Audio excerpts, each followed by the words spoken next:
So I just want to use this video to tell you another personal story on how exposure work has helped me understand my relationship with chronic stress.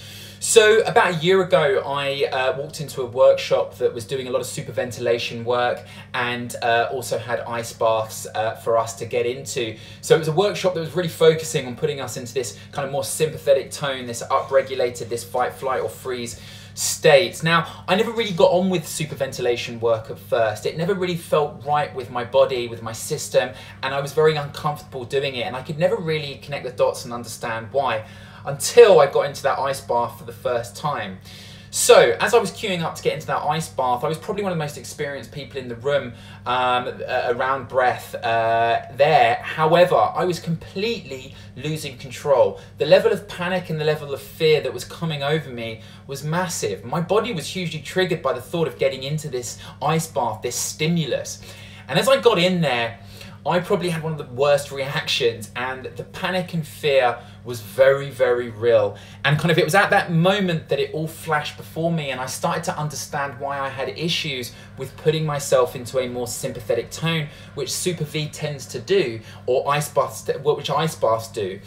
And the reason being is because I actually was a drug addict for about 12 to 13 years of my life, and I suffered heavily with chronic stress. And one of my biggest challenges over the last few years has been learning how to let go of my stress and put myself into a more parasympathetic tone and basically just live a calmer existence. So I'd been doing breath work for a while, and it had all been around down-regulated my system.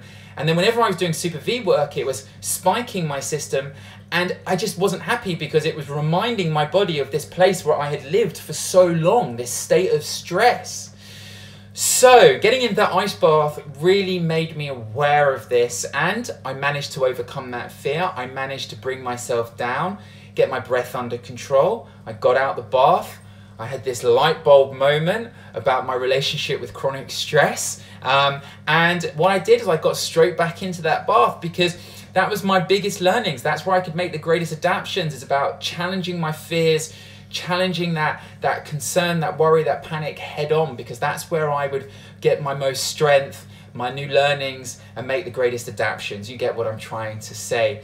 And I still to this day struggle doing ice work because it reminds my body of a life I used to live, but every day I stick at it and I work at it, and it gets a little bit easier, and I learn a little bit more about myself. So just a little story for you guys to think about with reference to the journey and the joys of exposure work. Take care.